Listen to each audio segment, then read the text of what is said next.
स्तोत्र क्रमांक 41 याचा आळीपाळीने आपण वाचन करणार आहोत. जो दिनांची चिंता वाहतो तो धन्य, संकट समयी परमेश्वर त्याला मुक्त करील.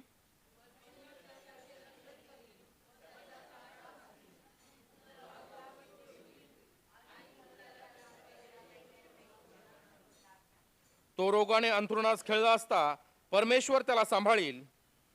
तो रोगी असता तू त्याचे अंथरूण बदलतोस. मी म्हणालो, हे परमेश्वरा, माझ्यावर कृपा कर, माझ्या जीवाला बरे कर, मी तुझ्याविरुद्ध पाप केला आहे. माझे वैरी मजविषयी अभद्र बोलून म्हणतात की हा केव्हा मरेल आणि याचे नाव गाव केव्हा नाहीसे होईल. त्यांच्यापैकी कोणी समाचारास आला नाही तर तो वरपांगी बोलतो. तेव्हा आपल्या मनात खूप कल्पना साठवितो आणि बाहेर जाऊन माझे सर्व द्वेष्टे मिळून मज विरुद्ध कुजबूज करतात आणि माझ्या अहिताच्या मसलती योजतात. त्याला दुष्ट तो पडला आहे, तो आता उठणार नाही असे ते म्हणतात. जो माझा सखा, ज्यावर माझा विश्वास होता, ज्याने माझे अन्न खाल्ले, त्यानेही मजवर लात उगारली आहे. हे परमेश्वरा, माझ्यावर दया करून मला उठव, म्हणजे मी त्याचे उसने फेड. माझा वैरी मज विरुद्ध जयोत्सव करीत नाही, यावरून तू मजवर प्रसन्न आहेस असे मी समजतो.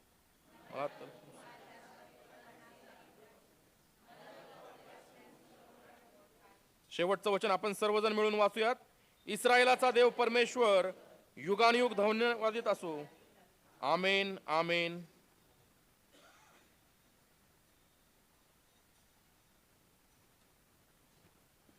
पुढील शास्त्रपाठ जुन्या करारातून दुसरं शमूएल याचा 6वा अध्याय आणि 7वा अध्याय आणि 1 ते 10 ही वचन आपण ऐकत. दुसरं शमूएल याचा 7वा अध्याय 1 ते 10. दुसरे शमूएल याचा 7वा अध्याय 1 ते 10 पण ऐकूया. देवाचा दाविदाशी करार.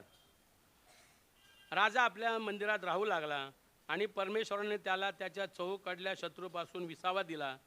तेव्हा राजा नातान संदेशात म्हणाला, पहा, मी गंधसरूच्या मंदिरात राहत आहे, पण देवाचा कोश कनातीच्या आत राहत आहे. नातान राजाला म्हणाला, तुझ्या मनात जे काही असेल ते कर, कारण परमेश्वर तुझ्याबरोबर आहे.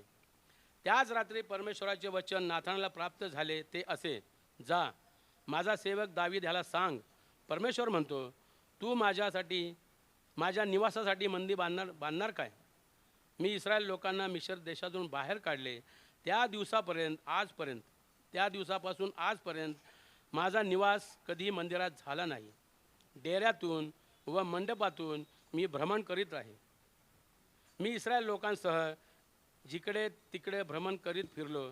तिकडे ज्या कोणा इस्रायल वंशाला इस्रायल लोकांची जोपासना करण्याविषयी मी आज्ञा करीत आहे, असे त्यांना तुम्ही माझ्यासाठी गंधसरूचे मंदिर का बांधले नाही, असा एक शब्द तरी मी कधी बोललो आहे काय? तर आता माझा सेवक दावीद ह्याला सांग, सेनाधीश परमेश्वर म्हणतो, तू माझ्या प्रजेचा इस्रायलाचा अधिपती व्हावे म्हणून मी तुला मेंढवाड्यातून मेंढराच्या मागे फिरत असताना आणले. जिकडे तू गेलास तिकडे मी तुझ्याबरोबर राहिलो आणि तुझ्या सर्व शत्रूचा तुझ्या पुढे उच्छेद केला. पृथ्वीवर जो पुरुष आजपर्यंत झाले नाहीत त्यांच्या नावाप्रमाणे तुझे नाव मी थोर करीन. मी आपल्या इस्रायल लोकांसाठी एक स्थान नेमून देईन. मी तेथे त्यांना रुजवीन, म्हणजे ते आपल्या स्थानी वस्ती करून राहतील व ते तेथून पुढे कधी ढळणार नाही. वाचलेली सर्व वचनं आपल्यासाठी देवा आशीर्वादाची करो. त्याच्या नावाला मान सन्मान करो, आता व सदा सर्व काळ असो. आमेन. पत्राचे वाचन होईल. रोमकरास पत्र याचा 12वा अध्याय आणि 9 ते 21. रोमकरास पत्र याचा 12वा अध्याय 9 ते 21. रोमकरास पत्र याचा 12वा अध्याय 9 ते 21 ही वचने. ख्रिस्ती जीवित क्रमाचे नियम. प्रीतीमध्ये ढोंग नसावे, वाईटाचा वीट माना, बऱ्याला चिकटून राहा, बंधुप्रेमाच्या बाबतीत एकमेकांना खरा स्नेहभाव दाखवा. तुम्ही प्रत्येकजण दुसऱ्याला आदराने आपणापेक्षा थोर माना. आस्थेविषयी मंद असू नका, आत्म्यात उत्सुक असा, प्रभूची सेवा करा, आशेने हर्षित व्हा, संकटात धीर धरा, प्रार्थनेत तत्पर असा. पवित्र जनांच्या गरजा भागवा, आतिथ्य करण्यात तत्पर असा. तुमचा छळ करणाऱ्यांना आशीर्वाद द्या, आशीर्वादच द्या, शाप देऊ नका. आनंद करणाऱ्याबरोबर आनंद करा आणि शोक करणाऱ्यांबरोबर शोक करा. परस्पर एकचित्त असा, मोठमोठ्या गोष्टींवर चित्त ठेवू नका, तर लीन वृत्तीच्या लोकांचा सहवास करा. स्वतःला शहाणे समजू नका, वाईटाबद्दल वाईट आणि कोणाची फेड करू नका. सर्व मनुष्यांच्या दृष्टीने जे सात्विक ते करण्याकडे लक्ष ठेवा. शक्य तर सर्व माणसांबरोबर तुम्हाकडून होईल तितके शांतीने राहा. प्रियजन हो, सूड उगवू नका, तर देवाच्या क्रोधाला वाट द्या. कारण असा शास्त्रलेख आहे की सूड घेणे माझ्याकडे आहे, मी फेड करेन, असे प्रभू म्हणतो. उलट पक्षी तुझा शत्रू भुकेला असल्यास त्याला खायला दे, तहानेला असल्यास त्याला प्यायला दे. कारण असे केल्याने तू त्याच्या मस्तकावर निखाऱ्याची रास करशील. वाईटाने जिंकला जाऊ नको, तर बऱ्याने वाईटाला जिंक. देवा वाचलेली सर्व वचने आशीर्वादित करो. त्यास मान महिमा गौरव आता आणि युगानुयुग सदा सर्व काळ असो. आमेन.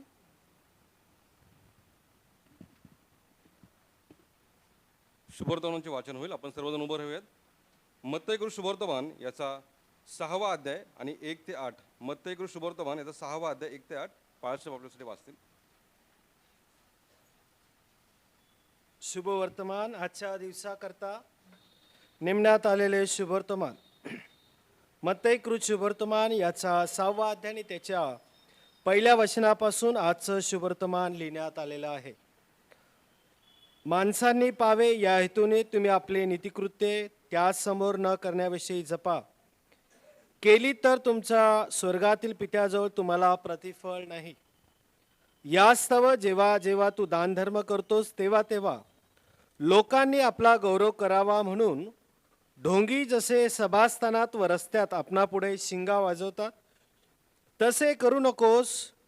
मी तुला खचित सांगतो की ते आपले प्रतिफळ भरून पावले आहे. तू तर दानधर्म करतोस तेव्हा तुझा उजवा हात काय करतो हे तुझ्या डाव्या हाताला कळू नये, अशा हेतूने की तुझा दानधर्म गुप्तपणे व्हावा. म्हणजे तुझा गुप्तदर्शी पिता उघडपणे तुला तुझे फळ देईल. तसेच जेव्हा जेव्हा तुम्ही प्रार्थना करता तेव्हा ढोंग्यासारखे असू नका, कारण लोकांनी आपणास पावे म्हणून सभास्थानात व चव्हाट्यावर उभे राहून प्रार्थना करणे त्यांना आवडते. मी तुम्हाला खचित खचित सांगतो की ते आपले प्रतिफळ भरून पावले आहेत. तू तर जेव्हा जेव्हा प्रार्थना करतोस तेव्हा तेव्हा आपल्या खोलीत जा व दार लावून आपल्या गुप्तवासी पित्याची प्रार्थना कर. म्हणजे तुझा गुप्तदर्शी पिता तुला उघडपणे त्याचे फळ देईल. तुम्ही प्रार्थना करता तेव्हा परराष्ट्रीयांसारखी व्यर्थ बडबड करू नका. आपण पुष्कळ बोललो म्हणजे आपले मागणे मान्य होईल असे त्यांना वाटते. तुम्ही त्यांच्यासारखे होऊ नका, कारण तुमच्या गरजा काय आहेत हे तुमचा पिता तुम्ही त्याच्याकडे मागण्यापूर्वीच जाणून आहे. हे ख्रिस्ताचे शुभवर्तमान आहे. हे ख्रिस्ता तुझी स्तुती असो. आमेन. आपण सर्वांनी खाली बसावे. या ठिकाणी की आज ख्रिस्त विश्व मंडळी या चर्चमध्ये येण्याची देवबापाने संधी दिली आणि पालक म्हणून पहिल्यांदाच या चर्चमध्ये येण्याची संधी दिली. याबद्दल मी देवबापाचे धन्यवाद देतो. माझे सहकारी आहेत इथे सगळे आणि सर्व जवळचे आमचे सहकारी या ठिकाणी आहेत. याबद्दल मी देवाला धन्यवाद देतो की आजच्या प्रभुवारी ख्रिस्त विश्व मंडळी या चर्चमध्ये येण्याची परमेश्वराने संधी दिली. याबद्दल मी देवबापाचे चर्चचे सन्माननीय पालक साहेब रेव्हरंड डॉक्टर प्रमोद कालसेकर, समस्त चर्च कमिटी आणि आपल्या सर्वांचे मनापासून आभार मानतो. वचनाकडे वळण्यापूर्वी प्रार्थना करू. हे माझ्या तारणदुर्गा, माझ्या आश्रयाच्या खडका, माझ्या मनातील प्रत्येक विचार आणि माझ्या जिभेवरील प्रत्येक शब्द प्रभुराया तुझ्याच दृष्टीने मान्य होऊ दे. तारणारा प्रभू येशू ख्रिस्त याच्याद्वारे आमेन. आजच्या दिवसाकरता ज्या शास्त्रपटावर मनन आणि चिंतन करणार आहोत किंवा जो शास्त्रपाठ आम्ही प्रथम शास्त्रपाठ म्हणून वाचला, यावर काही वेळ आपण मनन आणि चिंतन करणार. आणि तो शास्त्रपाठ म्हणजे दुसरं शमूएलाचं पुस्तक. दुसरं शमूएलाचं पुस्तक याचा 7वा अध्याय आणि त्याची वचनं 1 ते 10 आम्ही वाचली. आणि यामध्ये आम्हाला पाहावयास मिळतं, त्याचं हेडिंग जर तुम्ही वाचलं त्यामधून आम्हाला समजून येतं की देवाचा दावीदाशी काय झालेला आहे? करार. देवाचा दावीदाशी करार. प्रियांनो, आपल्या सर्वांना माहिती आहे दावीदाविषयी आपण लहानपणापासून ऐकलं असेल. ज्या वेळेस पवित्र शास्त्र आम्हाला सांगतं परमेश्वराने इस्रायलाचा पहिला राजा कोण केला? शाऊलाला. परत आम्हाला पाहावयास मिळतं की शाऊलाने परमेश्वराविरुद्ध काय केलं? पातक केलं, बंडखोरी केली. आणि म्हणून परमेश्वराने त्याला त्या राजसनावरून परत काय केलं? पाय उतार केलं. आणि त्यानंतर कोणाला राजा केलं? दावीदाला राजा केलं. आणि आम्हाला पाहावयास मिळतं की राजा दावीद हा कुठे राहणारा होता? गुराखी होता. तो मेंढवाडामध्ये राहणारा होता. तो आपले मेंढरं राखत होता. अशा दावीदाला परमेश्वराने मेंढवाडातून उचलून कुठं आणून ठेवलं? इस्रायलाचा राजा केलं, है ना. असा दावीदाचा संदर्भ तो त्याच्या नाथान नामक संदेष्टाशी बोलताना या शास्त्रपाठामध्ये आम्हाला पाहावयास मिळतो. परमेश्वर आम्हाला धुळीतून उचलतो. परमेश्वर आम्हाला अपात्रतेचं असताना सुद्धा पात्रतेचं करतो. आणि म्हणून देवाचं वचन सांगतो तो आम्हाला धुळीतून उचलून अधिपतीच्या पंक्तीमध्ये बसविणारा आमचा देव आहे. आम्ही कोणत्या पात्रतेचं नसताना, आम्ही उणं असताना, आम्ही अपूर्ण असताना सुद्धा परमेश्वर आम्हाला त्याच्या सेवेकरता पात्रतेचं करतो. राजा दावीदाच्या बाबतीमध्ये असंही सांगितलंय. खूप काही गोष्टी आम्हाला पाहावयास मिळते की राजा दावीद कसा होता? शूर, वीर, धाडसी, कलागुणांनी संपन्न होता. सर्व विना तो वाजवायचा, वाद्य वाजवायचा, गायक होता, कलाकार होता, सगळं काही तो होता. राजा दावीदाच्या बाबतीमध्ये हे सुद्धा सांगितलेलं आहे की शौलाने हजारो दिले पण दावीदाने लाखो दिले ना. दावीदाच्या बाबतीमध्ये हे सुद्धा त्याचप्रमाणे दावीदाच्या बाबतीमध्ये हे सांगितलेले प्रेषितांची कृत्ये 13वा अध्याय वचन 22 मध्ये स्वतः परमेश्वर त्याच्याविषयी असा बोलतो, राजा दावीद हा मला माझ्या मनासारखा, हृदयासारखा भेटला. जर तुम्ही प्रेषितांची कृत्ये 13वा अध्याय वचन 22 मध्ये स्वतः परमेश्वर त्याच्याविषयी बोलतो की राजा दावीद मला माझ्या मनासारखा. अशा दावीदाला परमेश्वराने मेंढवाड्यातून उचललं, धुळीतून उचललं आणि परमेश्वराने त्याला इस्रायलाचा एवढा मोठा राजा केलेला आम्हाला पाहावयास मिळतो. तो दावीद दुसऱ्या शमूएलाच्या पुस्तकामध्ये 7व्या अध्यायामध्ये म्हणतो की मला परमेश्वराने एवढं मोठं गंधसरूचं मंदिर दिलेलं आहे. या गंधसरूच्या मंदिरामध्ये मी राहत आहे, पण देवाचा कोश कुठं राहत आहे? एका कनातीमध्ये आहे. 3ऱ्या वचनामध्ये तो म्हणतो देवाचा कोश, ज्या देवाने मला एवढं मोठं गंधसरूचं मंदिर दिलं, ऐश्वर्य दिलं, धन दिलं, दौलत दिलं, त्याच्यासारखा कोणी राजाच नाही झाला असं पवित्र शास्त्र आम्हाला सांगतं. तो दावीद म्हणतो की मला हे काय बरं वाटत नाही. तो म्हणतो देवाचा कोश त्या कनात आहे, ते कनातीमध्ये देवाचा कोश आहे, मी तर एवढ्या मोठ्या गंधसरूच्या मंदिरामध्ये राहत आहे. दावीद हा कृतज्ञ व्यक्ती होता. पहिला विचार या शास्त्रपटामधून नेहमी आमच्या समोर पहिला यायला पाहिजे. दावीद हा कृतज्ञ व्यक्ती होता. प्रियानो, तोच विचार, तोच स्वभाव आमच्याही जीवनामध्ये असला पाहिजे. आम्ही परमेश्वराशी कृतज्ञ असणं अतिशय गरजेचं आहे. आम्ही पात्र होतो का? आम्ही धूळ होतो, आम्ही कीटक होतो, आम्ही सैतानाच्या सत्तेखाली देतो. परमेश्वराने तुम्हाला आणि मला एवढ्या मंदिरामध्ये आज आणून बसवलेलं आहे. ही त्या देवाची कृपा आहे.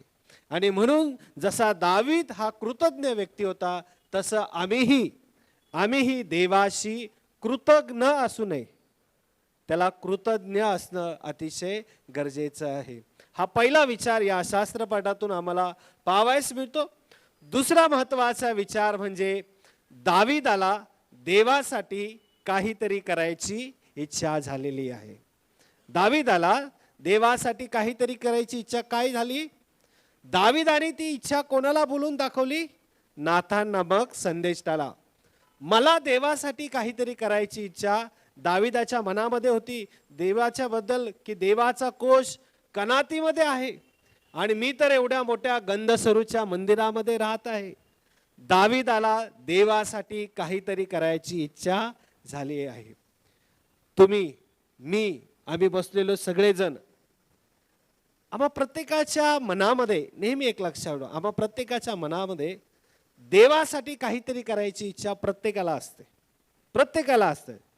जर आजही आम्ही नाही म्हटलं तरी नेहमी आपल्या मनाचं, विचारांचं जर तुम्ही परीक्षण केलं, कुठं ना कुठं तुमच्या प्रत्येकाच्या मनामध्ये हा विचार कधी ना कधी आला असेल की मला देवासाठी काहीतरी करायची इच्छा असते. प्रत्येकाने ती बाळगली असते की मला देवासाठी काहीतरी करायचंय, मला देवाच्या मंदिरासाठी काहीतरी करायचंय. चांगली गोष्ट आहे. मनामध्ये इच्छा बाळगणं ही चांगली गोष्ट आहे. पण मनामध्ये इच्छा बाळगणं एवढंच पुरेसं आहे का? नाही. मनामध्ये इच्छा बाळगणं एवढंच पुरेसं नाही. असं म्हटलं जातं, इच्छा ही एक अद्भुत शक्ती आहे. मनामध्ये इच्छा बाळगली खरी आहे. माझ्या मनामध्ये देवासाठी जशी दावीदाने इच्छा बाळगली आहे तसं तुम्ही आणि मी प्रत्येकाने देवासाठी, देवाच्या सेवेसाठी, देवाच्या कार्यासाठी, देवाच्या मंदिरासाठी मनामध्ये इच्छा बाळगली असेल. पण फक्त मनामध्ये इच्छा बाळगणाऱ्यांचा उपयोग देव त्याच्या राज्यासाठी करत नाही. वर्षानुवर्ष फक्त मी मनामध्ये इच्छा बाळगतो, पण जर मी अंमलात आणत नाही तर अशा लोकांचा देव त्याच्या राज्यामध्ये उपयोग करत नाही. फक्त मला देवासाठी काहीतरी करायची, मी फक्त ते बोलून दाखवतो, पण जर मी करत नसेल तर अशा लोकांचा देव त्याच्या राज्यामध्ये उपयोग करून घेत नाही. नीतिसूत्राचं पुस्तक 21 अध्याय वचन 25 जर तुम्ही वाचलं तर ते लोक आहेत जे फक्त मनामध्ये इच्छा बाळगतात खरे, पण ते अंमलात आणत नाही, प्रत्यक्षात आणत नाही, कृतीमध्ये आणत नाही. मला देवासाठी करायची इच्छा भरपूर आहे, पण जर मी करीत नसेल, ते लोक सांगितले नीतिसूत्राचं पुस्तक 21 अध्याय आणि वचन 25 जर तुम्ही वाचलं त्यामध्ये असं लिहिलंय की आळशाची वासना, वचन काय काय सांगतं? आळशाची वासना त्यास मारून टाकते, कारण त्याचे हात काम करण्यास कबूल नसतात. त्याचे हात काम करण्यास कबूल. मनामध्ये भरपूर काय आहे देवासाठी करायचं, पण जर तुमचे हात काम करण्यास कबूल नसतात तर त्या लोकांचा देव त्याच्या राज्याच्या साठी उपयोग करून घेतो का? नाही. मनामध्ये फक्त इच्छा बाळगणं एवढंच पुरेसं नाही. तर मनामध्ये जे काय आहे तर त्या राजा दावीदाने काय केलं ते त्याने त्याचा जो नाथान नामक संदेष्टा ते त्याला बोलून दाखवली. काय बोलून दाखवले की मी तर इथे गंधसरूच्या मंदिरामध्ये परमेश्वराने मला एवढं ऐश्वर्य दिलं, पण देवाचा कोश तर कुठं आहे? कनातीमध्ये आहे. आणि मग पुढं आम्हाला पाहावयास मिळतं तिसरा विचार या शास्त्रपाठामधून येतो, तो म्हणजे जर तुमच्या मनात देवासाठी काहीतरी करायची इच्छा जर असेल ते तुम्ही परमेश्वराला विचारणं अतिशय गरजेचं आहे. परमेश्वराशी बोलणं अतिशय गरजेचं आहे. आणि मग आम्हाला पाहावयास मिळतं नाथान नामक संदेष्टा 2 शमूएलचं पुस्तक 7 अध्याय आणि वचन 3 मध्ये काय म्हणतो? नाथान राजाला म्हणाला, तुझ्या मनात जे काही असेल ते कर, कारण परमेश्वर तुझ्या बरोबर आहे. आता इथे एक तत्व आहे, इथे एक समीकरण आहे. जर माझ्या मनात जर काही असेल ते परमेश्वराला मला विचारणं अतिशय गरजेचं आहे. आणि परमेश्वराचं वचन आज तुम्हाला आणि मला, जर मनामध्ये तुम्ही वर्षानुवर्ष कुठली इच्छा बाळगली असेल, देवाच्या सेवेसाठी, देवाच्या कार्यासाठी आजपर्यंत ती फक्त मनात जर ठेवली असेल, अंमलात आणली नसेल, प्रत्यक्षात आणली नसेल, तर देवाचं वचन तुम्हाला आणि मला हे सांगतं, तुझ्या मनात जे काही असेल ते तू कर, परमेश्वर तुझ्या बरोबर आहे. तुझ्या मनात जे काही असेल ते तू कर, परमेश्वर तुझ्या बरोबर आहे. आज आमच्या मनामध्ये देवासाठी करायच्या बऱ्याच इच्छा घेऊन आम्ही मंदिरामध्ये येतो, आवेशाने येतो, पण पुष्कळदा आम्ही हताश आणि निराश होऊन तसेच परत जातो. का जातो? कारण आमच्या मागं जगातील चिंता, संसाराच्या चिंता, आमच्या वैयक्तिक गरजा, याच्यामधून आम्हाला देवाच्या सेवेसाठी येण्यासाठी आमच्याकडं वेळ नसतो, पैसा नसतो, कोणत्याही प्रकारचं त्याग करण्याची आमची हिंमत आमच्यामध्ये नसती. प्रियांनो, देवाचं वचन आम्हाला सांगतं, जे फक्त मनामध्ये इच्छा बाळगतात त्यांचा देव त्याच्या राज्यासाठी उपयोग करून घेत नाही. तुम्ही जर नायके बुटाची कंपनी आम्ही बघतो ना का, नायके बुटाची कंपनी, आणि त्या बुटाच्या कंपनीचं ब्रीद वाक्य, आम्ही जर नायकेच्या शोरूममध्ये गेलो तर तिकडे just do it, just do it म्हणजे काय? फक्त करून टाक. देवाच्या राज्यामध्ये वर्षानुवर्ष विचार करणाऱ्याचा देव त्याच्या राज्यामध्ये उपयोग करून घेत नाही. लागलीच करून टाक, हे फार महत्त्वाचं तत्व आहे. आमच्या जीवनामध्ये देवासाठी काहीतरी करायची इच्छा बाळगली आहे ना, तर ती देवाला विचारून ते लगेच अंमलात आणणं अतिशय गरजेचं आहे. आम्हाला पाहतो, ज्या ज्या वेळेस देवाच्या सेवकांना हाक आली, देवाच्या संदेशाचा निरोप आला, त्यांनी थांबले का? अब्रामाच्या जीवनामध्ये जर 12व्या अध्यायामध्ये जर तुम्ही वाचलं, तू आपलं घरदार सोडून, पितागृह सोडून मी सांगेल त्या देशामध्ये निघून जा. अब्राम थांबला का? अब्राम लागलीच त्या ठिकाणी निघून गेला, लागलीच त्या ठिकाणी निघून गेला. आम्ही काय करतो? आम्ही चांगल्या दिवसाची वाट पाहतो. देवाच्या राज्यामध्ये मला काम करायचं आहे, मी चांगल्या परिस्थितीची वाट पाहत बसतो. नाही माझं शिक्षण होऊ दे, मग मी देवाच्या सेवेसाठी जाईल. नाही माझं लग्न होऊ दे, मग मी देवाच्या सेवेसाठी जाईल. नाही माझे लेकरं मोठे होऊ दे, मग मी देवाच्या सेवेसाठी जाईल. नाही माझी परिस्थिती चांगली होऊ दे, मग मी देवाच्या सेवेसाठी जाईल. प्रियांनो, अशा लोकांचा देव आज त्याच्या राज्यामध्ये उपयोग करून घेत नाही. जो चांगल्या दिवसाची वाट पाहत राहतो त्याच्या जीवनामध्ये चांगले दिवस कधीच येत नाही.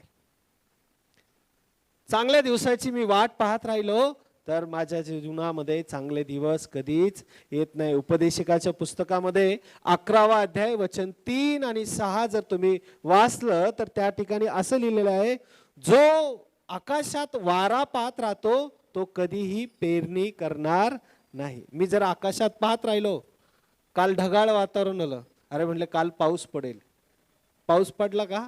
नाही. आम्ही आकाशामध्ये पाहतो की नाही चांगले दिवस माझ्या जीवनामध्ये येतील आणि मग मी देवाच्या सेवेसाठी जाईल. जो वारा पाहत राहतो तो मेघात, तो पेरणी करणार नाही. जो मेघात रंग पाहत राहतो तो कधीही कापणी करणार नाही. मी चांगल्या दिवसाची जर वाट पाहत राहिलो, चांगले दिवस माझ्या जीवनामध्ये कधीच येणार नाही, कधीच येणार नाही. देवाच्या राज्यामध्ये जर मनामध्ये इच्छा बाळगली आहे, देवासाठी काहीतरी करायची इच्छा आहे, तर आज म्हटलेल्या दिवशी आम्ही देवाला सकारात्मक प्रतिसाद देणं गरजेचं आहे. एका विचारवंतांनी असा एक चांगला विचारलेला की काही लोक इतिहास वाचतात, काही लोक इतिहास लिहितात, पण काही लोक इतिहास घडवतात. आणि इतिहास घडवणारे लोक कधीही चांगल्या दिवसाची वाट पाहत नाही. आम्ही ख्रिस्ताच्या द्राक्षमळ्यात काम करणारे लोक आहोत. आम्ही इतिहास घडवणारे लोक असले पाहिजे आणि त्याद्वारे देवाचं गौरव आम्ही आमच्या जीवनामध्ये करून घेतलं गरजेचं आहे. अब्रामाच्या जीवनामध्ये परत एक सुंदरचं उदाहरण पाहिलं की अब्रामाला एकुलता एक पुत्र दिला आणि त्याला सांगितलं की आता परमेश्वराने त्याला सांगितलं की तू त्याचं काय कर? अर्पण कर. केवढा मोठी प्रसंग आहे, केवढा मोठा कसोटीला परमेश्वराने त्याला जावं लावलं. पण त्याही दिवसामध्ये तो हिंमत हारला का? नाही. देवाच्या राज्यामध्ये जर काम करायचं असेल तर हिंमत हवी.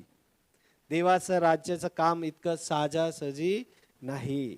प्रसंगी अपमान, निंदा, छळ, उपासमार सगळ्या प्रश्नाला समोर जावं लागेल. देवाचं काम करण्यासाठी इतकं सहजासहजी तो आम्हाला उभं करत. तो आम्हाला तावून सलाखून आम्हाला पार काढणारा आमचा जिवंत परमेश्वर आहे. म्हणून लक्षात ठेवायचं, देवाच्या राज्यासाठी मनामध्ये इच्छा बाळगली आहे. वर्षानुवर्ष जर ती मनात ठेवली असेल तर आज परमेश्वराने तुम्हाला आणि मला सांगतो, तुझ्या मनात जे काही असेल ते तू कर, परमेश्वर तुझ्या बरोबर. आता ज्यावेळेस मी देवाच्या सेवेला पुढं एक पाऊल पुढे टाकतो त्यावेळेस 10 प्रश्न माझ्या समोर उभे राहतात, हे ना. ज्यावेळेस देवाच्या सेवेसाठी एक पाऊल मी पुढे टाकतो, माझ्या समोर सगळं चित्र उभं राहतं. अरे मी आता सेवेला उभा राहिलो, घरचं कसं होणार, कुटुंबाचं कसं होणार, लेकरांचं कसं होणार, आर्थिक प्रश्न कसे सुटणार, या सगळ्या प्रश्नांची उत्तरं आम्हाला देता देता कदाचित आम्ही माघारी सुद्धा येतो की देवाच्या राज्यामध्ये जायला आम्हाला वेळ नसतो, घरातल्या अडचणी असतात, प्रश्न असतात आणि याच्यामधून देवाचं सेवाचे कार्य आमच्याकडून होत नाही. प्रियानो, नेहमी एक लक्षात ठेवा, ज्यावेळेस आम्ही देवाच्या सेवेला एक पाऊल पुढं टाकतो ना, देव आमच्या पुढे 10 पावलं टाकून पुढं असतो. देव आमच्या पुढे 10 पावलं टाकून तो पुढं असतो. नेहमी एक लक्षात ठेवा, ज्यावेळेस मोशे इस्रायल लोकांना त्या मिसर देशातून घेऊन चालला होता आणि लोकांनी त्याच्या विरोधात कुरकुर केली, है ना. आम्ही पाहतो निर्गमाच्या पुस्तकामध्ये लोकांनी कुरकुर केली, आम्ही जिथं होतो तिथं ठीक होतो, तू का आम्हाला इथं घेऊन आला. पण त्याही दिवसामध्ये आम्हाला पाहावयास मिळतं की परमेश्वराने त्यांना काय केलेलं आहे, परमेश्वराने त्याला सांगितलं आहे, तुम्ही शांत राहा, परमेश्वर तुमच्यासाठी लढेल. आता मोशेच्या मनामध्ये हा प्रश्न असेल, कशा ना कशा पद्धतीने परमेश्वर मला सोडवेल. आमच्याही जीवनामध्ये ज्यावेळेस आम्ही देवाच्या राज्याला सुरुवात करतो तर अनेक असे प्रश्न आमच्या समोर उभे ठाण मांडून असतात, अनेक अशा आव्हानं आमच्या समोर उभे असतात ज्याचे उत्तर आम्हाला मिळत नाही. पण मी एक लक्षात ठेवा, परमेश्वराचं वचन निर्गम 14 आणि 14 मध्ये असं सांगतं, या इस्रायल लोकांना आणि मोशेला सांगतो, तू शांत राहा, परमेश्वर तुमच्यासाठी लढेल. आता तेच वचन तुम्हाला आणि मला देत आहे. परमेश्वर म्हणतो, सेवेसाठी उभा आहे, माझ्यासाठी काय करू इच्छितो. परमेश्वर तुम्हाला आणि मला सांगतो, तू शांत राहा, परमेश्वर तुझ्यासाठी, आमच्यासाठी देव लढणारा आमचा देवबाप आहे. देवाला कोणतीही गोष्ट अशक्य नाही. मोशेने कदाचित असा विचार केला असेल की अग्नी पाठवून परमेश्वर सर्व मिस्री लोकांना भस्म करेल. कदाचित त्याला असंही वाटलं की तो समुद्र गोठून आणि तो काय करेल, आपली सर्व लोक पार नेईल. कुठली ना कुठली पद्धत वापरल हे मोशेला माहीत होतं. पण परमेश्वराबद्दल मोशेला पूर्ण विश्वास होता. तो कोणत्या ना पद्धतीने या तांबड्या समुद्रातून आम्हाला बाहेर दुभागल्याशिवाय राहणार नाही हे मोशेला माहिती होतं. आज आमच्याही जीवनामध्ये त्या तांबड्या समुद्रासारखी परिस्थिती असेल, आम्हाला वाटत असेल की हे सर्व काय अशक्य आहे, प्रभू याच्यातून मी पार जाणार नाही. पण नेहमी एक लक्षात ठेवा, आम्ही त्या तांबड्या समुद्रासारख्या प्रश्नांसमोरच उभे ठाकून जर फक्त बसून राहिलो तर देव आमचा उपयोग करून घेणार नाही. निर्गमाच्या पुस्तकामध्ये 14वा अध्याय वचन 15 जर तुम्ही वाचलं तर त्याविषयी तो म्हणतो, माझा धावा काय करत बसला, पुढे चला. तर निर्गमाच्या पुस्तकामध्ये 14वा अध्याय 15वं वचन जर तुम्ही वाचलं, परमेश्वर त्या लोकांना म्हटला, आव्हानं संकट आली म्हणून थांबायचं का नाही. तर तो म्हटला, माझा धावा काय करत बसला, पुढे चला, पुढे चला. आणि जिथं मार्ग नव्हता तिथं परमेश्वराने काय केला, मार्ग तयार केला. जिथं मार्ग नव्हता तिथं मार्ग तयार केला. देवाच्या सेवेला मनामध्ये जर इच्छा बाळगली आहे, देव तुम्हाला म्हणतो, परमेश्वर तुमच्यासाठी लढेल. आणि जिथं मार्ग नाही तिथं तो मार्ग केल्याशिवाय राहणार नाही. जिथं मार्ग नाही तिथं मार्ग केल्याशिवाय तो राहणार नाही. आणि म्हणून साठी आजच्या या शास्त्रपटामधून 2 शमूएलच्या पुस्तकामध्ये वचन 7वा अध्याय 1 ते 10 या वचनामध्ये शमूएलला देवासाठी काहीतरी करायची इच्छा झाली. ती त्यांनी नातान नामक संदेष्टाला बोलून दाखवली. आणि दुसरी महत्त्वाची गोष्ट म्हणजे त्याच्या इच्छेला अनुरूप समर्पक असं उत्तर नाथान नामक संदेष्टाने दिलं. ते म्हटले, तुझ्या मनात जे काही असेल परमेश्वर ते तू कर, परमेश्वर तुझ्या बरोबर आहे. आज हा विचार घेऊन पुढे चालायचं. वर्षानुवर्ष मनामध्ये कुठले विचार, देवासाठी काहीतरी करायची इच्छा जर मनामध्ये ठेवली असेल, आजपर्यंत केली नसेल, आजपर्यंत मनामध्ये फक्त मनामध्ये ठेवलं असेल, अंमलात आणली नसेल, अशा लोकांचा देव त्याच्यासाठी उपयोग करून घेणार आहे का? नाही. तो म्हटले, आज तुम्ही जर माझी वाणी ऐकली तर किती बरे होईल. आजच तारणाचा दिवस आहे असं सांगितलं ना. मनामध्ये विचार करा. प्रभू, जर आम्ही फक्त मनामध्ये इच्छा बाळगणारे जर लोक असू ना, तर आम्ही देवाला फसवणारे लोक आहोत. प्रियांनो, देवाचा अपमान करणारे लोक आहोत. देवाच्या सेवेला मनापासून जर मनामध्ये आहे की देवाच्या सेवेसाठी मला उभं राहायचंय, देवाच्या मंदिरासाठी मला काहीतरी करायचं, वर्षानुवर्ष फक्त या जगातील प्रसंगामुळेच फक्त त्या इच्छा जर मी मारत असेल तर आम्ही देवाच्या सेवेला उपयोगाचे नाहीत, देवाचे कामकरी म्हणून योग्यतेचे नाही आहे. आणि म्हणून देवाचं वचन सांगतं की माझा धावा काय करत बसला, तू पुढे चल. आम्ही काय करतो, त्या अडई अडचणी, संकटे, समस्याला इतकं गुरफुटून घेतो आणि तेच फक्त आमचे प्रश्न आहेत. पण परमेश्वर त्याच्याही पलीकडे तुमच्या आणि माझ्या बाबतीमध्ये विचार करतो. हा विचार आमच्या मनामध्ये येत नाही. म्हणून मी तुम्हाला सांगितलं की देव आमच्या बरोबर आहे, देवाचं सानिध्य आमच्या बरोबर आहे, देवाचं सामर्थ्य आमच्यामध्ये. आणि देवाचा सेवक ज्यावेळेस तो उभा करतो तो कधीही विफल होऊन परत येत नाही, कधीही विफल होऊन परत येत नाही. आणि हे देवाचं कार्य करण्यासाठी महत्त्वाचं शस्त्र जर तुम्हाला आणि मला जर कुठलं दिलेलं आहे ते म्हणजे प्रार्थनेचं शस्त्र दिलेलं आहे. प्रार्थनाचं शस्त्र घेऊन पुढे चला. देवाचं सेवा करून पाहता प्रार्थनेचे शस्त्र परमेश्वराने तुम्हाला आणि मला दिलेलं आहे, आम्हाला पाहावयास मिळतं. आणि म्हणून प्रार्थना, आज आम्ही मत्तयाचं शुभवर्तमानामध्ये 6व्या अध्यायामध्ये आणि आम्हाला सांगितलं की गुप्त प्रार्थना तुम्ही करा. आणि लोक कशी प्रार्थना करताय म्हणून साठी तुम्ही प्रार्थना करू नका. कशी प्रार्थना करा? गुप्त प्रार्थना करा. देवाच्या सेवेला जर आम्ही उभं राहिलोय तर आम्हाला ढोंग्यासारखी व्यर्थ बडबड करू नका असं सांगितलेलं आहे. प्रार्थनेचे शस्त्र परमेश्वराने आम्हाला दिले. आणि या प्रार्थनेचा उगम जर आम्ही पाहिला, उत्पत्तीचं पुस्तक 4था अध्याय वचन 26 मध्ये जर आम्ही पाहिलं तर त्यामध्ये आम्हाला पाहावयास मिळतं की यामध्ये प्रार्थनेचा उगम आम्हाला झालेला. उत्पत्तीचं पुस्तक 4था अध्याय 26वे वचन कोणी वाचेल का? उत्पत्तीचं पुस्तक 4था अध्याय 26वे वचन. शेत याला मुलगा झाला, त्याने त्याचे नाव अनोश असे ठेवले. त्या काळापासून लोक परमेश्वराच्या नावाने प्रार्थना करू लागले. प्रार्थनेचा उगम उत्पत्तीचं पुस्तक 4था अध्याय आणि 26वे वचन. पुष्कळदा आम्ही आमच्या प्रार्थना ज्यावेळेस करतो त्या प्रार्थना कशा असतात माहिती का? आमच्या प्रार्थना सगळ्या स्वार्थी असतात. आमच्या प्रार्थना पुष्कळदा गरजेपुरतच असतात, हे ना. आम्ही म्हणतो सकाळी ज्यावेळेस आम्ही उठतो त्यावेळेस आम्ही म्हणतो, प्रभू रात्रभर झोप दिली, सकाळचा दिवस दिला, आता दिवसभर सांभाळ. दिवसभर खातो राहतो सगळंच काय व्यवस्थित. आणि मग दिवसभर झाल्यानंतर रात्री ज्यावेळेस झोपताना प्रार्थना करायची म्हणतात, प्रार्थना करतो दिवसभर सांभाळलं, आता छान अशी निद्रा दे आणि पूर्वा उगदा आम्हाला ताजतवानं करून. म्हणजे काय तुम्ही मागता?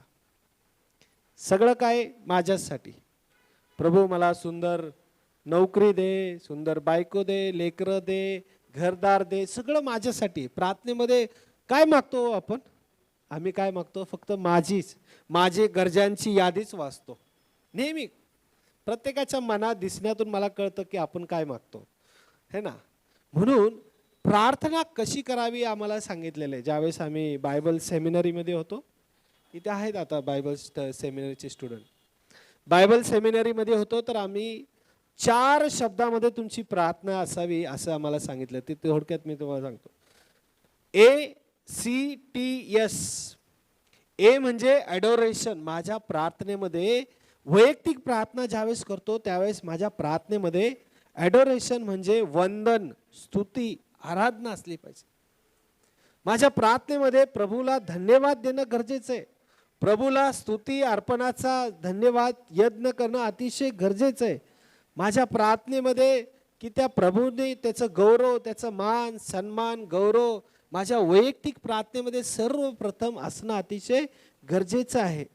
म्हणून त्याला धन्यवाद द्या. स्तोत्रकर्ता म्हणतो, या हो या आपण परमेश्वराचा जय जयकार करू, आपल्या तारणदुर्गाचा जय जयकार करू, उपकार स्मरण करीत आपण त्याच्या पुढे जाऊ, स्तोत्रे गात त्याचा धन्यवाद. वैयक्तिक प्रार्थनेमध्ये आम्ही बसताना वंदन, स्तुती, आराधना, त्याचं गौरव हे त्या ॲडोरेशन. ए म्हणजे ॲडोरेशन म्हणजे वंदन, स्तुती आणि आराधना. वैयक्तिक प्रार्थना करता हे मुद्दा. दुसरा म्हणजे सी म्हणजे काय? कन्फेशन. माझ्या प्रार्थनेमध्ये पाप कबुली असली अतिशय गरजेची आहे. मी उठता, बसता, चालता, बोलता मी देवाविरुद्ध पाप करतो है ना. मी देवाविरुद्ध पापच करत आलेलो आहे. आणि म्हणून साठी माझ्या वैयक्तिक प्रार्थनेमध्ये दुसरे महत्त्वाची गोष्ट जर कुठली असली पाहिजे तर ती म्हणजे कन्फेशन. माझ्या प्रार्थनेमध्ये पाप कबुली असली पाहिजे. पाप कबुली जोपर्यंत मी करत नाही तोपर्यंत माझी प्रार्थना देवाला मान्य होणारच नाही. मान्य होणारच नाही. कारण मी चालता बोलता देवाविरुद्ध पाप करत असतो. जोपर्यंत मी त्या पापाची कबुली मागत नाही त्या देवाला तोपर्यंत मी कसा प्रार्थना करू शकतो. ही दुसरी महत्त्वाची गोष्ट आम्हाला पाहावयास मिळते म्हणजे माझ्या वैयक्तिक प्रार्थनेमध्ये पाप कबुली, कन्फेशन म्हणजे पाप कबुली असणं अतिशय गरजेचं. ए म्हणजे ॲडोरेशन, वंदन, स्तुती, आराधना. सी म्हणजे कन्फेशन, पाप कबुली असली गरजेचं आहे. तिसरी महत्त्वाची गोष्ट म्हणजे टी म्हणजे थँक्स गिव्हिंग. आभार प्रदर्शनासह तुम्ही आपली प्रार्थना देवाला कळवा.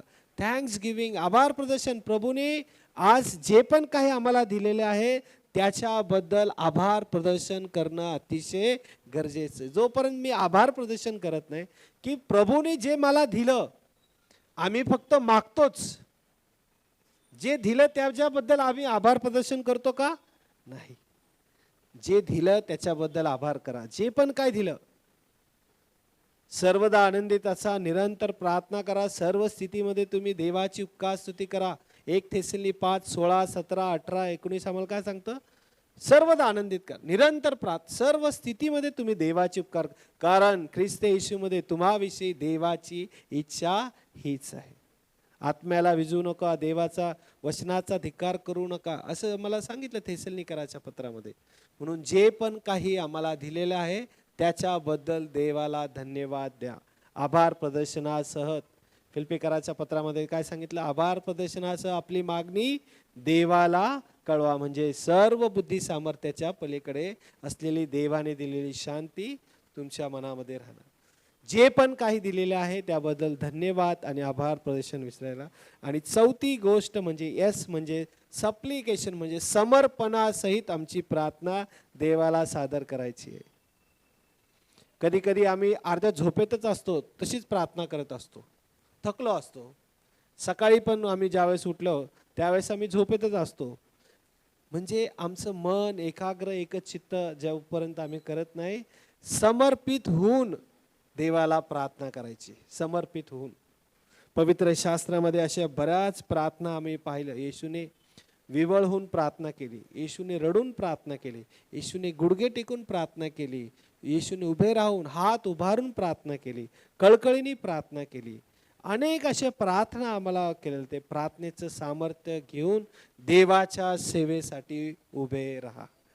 स्वार्थ आणि गरजांची प्रार्थना परमेश्वर किती ऐकेल मी तुम्हाला सांगू शकणार नाही.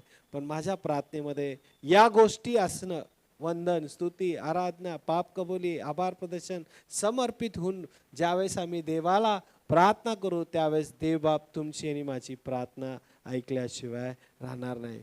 उपासमाच्या काळामध्ये 365 दिवसांमध्ये कधी कधी या 40 दिवसाला आम्ही इतकं काहीतरी वेगळं महत्त्व देतो. की त्या 365 दिवसामध्ये ज्या गोष्टी आम्ही करतो त्या गोष्टी आम्ही इथं वर्ज करतो आणि असं काहीतरी वेगळं महत्त्व द्यायला प्रयत्न करतो. पण हा पण एक ढोंगीपणा आहे. देवाला आम्हाला 365 दिवस जे खरं धर्माचरण करावं अशी त्या देवाची इच्छा आहे, ते धर्माचरण आम्ही करणं अतिशय गरजेचं आहे. आणि या उपास समयामध्ये रोज आणि रोज प्रार्थनेमध्ये वचनांमध्ये देव तुम्हाला आणि मला जर चालवत आहे, तर आज हा विचार तुमच्या आणि माझ्या प्रत्येकाच्या जीवनामध्ये आलेला आहे. तो म्हणजे मला देवासाठी जर काहीतरी करायची इच्छा असेल, कोणी 10 वर्ष असेल, कोणी 20 वर्षापासून असेल, कोणाच्या मनामध्ये 30 वर्षापासून असेल, आजपर्यंत जर तुम्ही केली नसेल तर देवाचं वचन तुम्हाला आणि मला सांगतं, तुझ्या मनात जे काही असेल ते तू कर, परमेश्वर तुझ्या बरोबर आहे. आणि पुढे जाऊन तो म्हणतो की जर हे सामर्थ्य जर तुला करायचं, ही सेवा जर तू करायचं असेल तर प्रार्थनेचं शस्त्र घे आणि पुढे चाल. प्रार्थना हे एक माध्यम दिले. आम्ही गीत गातो, वाहणाऱ्या आसवांना धीर देते प्रार्थना, कोणत्याही संकटाला दूर नेते प्रार्थना. कोणत्याही संकटाला दूर नेते प्रार्थना आहे. आज या उपासनेमध्ये हाच संदेश मी आपल्याला घेऊन आलेला आहे. देवाच्या सेवेला आपला सकारात्मक प्रतिसाद द्या. देवाच्या सेवेला सकारात्मक आपला प्रतिसाद द्या. आता हे आमचे बंधूच आहे, हे आम्ही सोबत लहानाचे मोठे झालेलो आहेत. आणि ज्यावेळेस पण मध्ये आम्ही भेटायचो वगैरे, पालखी सेवेला उभं राहिलो, आम्ही लहानाचे सोबत मोठे झालेलो आहे की देवबापाने योग्य वेळी त्यांना उभं केलेलं आहे. बरेच प्रश्न असतील, समस्या असतील, अडचणी असतील, पण देवाच्या राज्यामध्ये हिमतीने उभे राहिलेले आहेत. हिमतीने उभे राहिले, ते मागे हटणार नाही. आणि देवबाप त्यांचा उपयोग पुणे शहरात तर करून घेईल आणि तो अधिकही लांब लांब करून घेईल. आज मी कुठल्याही गोष्टीचा पात्र नसताना मागील महिन्यामध्ये मी 15 दिवस लंडन या ठिकाणी मला जाण्याची संधी मिळाली. देवाचं कार्य, देवाची सेवा विविध देशांच्या लोकांमध्ये करण्याची संधी. देवबाप आम्हाला धुळीतून उचलतो आणि मोठ्या अधिपतीच्या पंक्तीमध्ये बसवतो. फक्त देवाच्या राज्यामध्ये त्याने दिलेल्या पाचारणाला विश्वासू राहा, प्रामाणिक राहा. परमेश्वर तुम्हाला एवढे मोठे आशीर्वाद देईल, एवढे आशीर्वाद देईल की आमच्या बुद्धीच्या सामर्थ्याच्याही पलीकडे आशीर्वाद दिल्याशिवाय तो राहणार नाही. देवबाप करो, देवाच्या सेवेला प्रतिसाद द्या. देवाने तुमच्यासाठी काम करावं यासाठी विश्वासाचं प्रार्थनेचे शस्त्र घेऊन पुढे चाला आणि देवबाप तुमच्या प्रत्येकाला सहाय्य करो, हीच प्रभूचरणी प्रार्थना. आमेन. प्रार्थना करू. देवबापा, तुझ्या सेवेला सकारात्मक प्रतिसाद द्यावा यासाठी आज तुझं वचन तू आम्हास देव केलं. आजपर्यंत मनामध्ये फक्त इच्छा बाळगली असेल पण अंमलात आणली नसेल, तर आज आम्ही तुला विनंती करतो, त्या प्रत्येकाच्या मनामध्ये कार्य कर, त्या प्रत्येकाच्या मनामध्ये तुझं कार्य कर. आणि देवा, तुझं वचन सांगतं, तुझ्या मनात जे काय असेल ते तू कर, परमेश्वर तुझ्या बरोबर आहे. हे वचन आम्हासाठी आणि इथे बसलेल्या प्रत्येकासाठी आशीर्वादाचं कारण. धन्य तारणारा आमचा प्रभू येशू ख्रिस्त याच्या द्वारे. आमेन.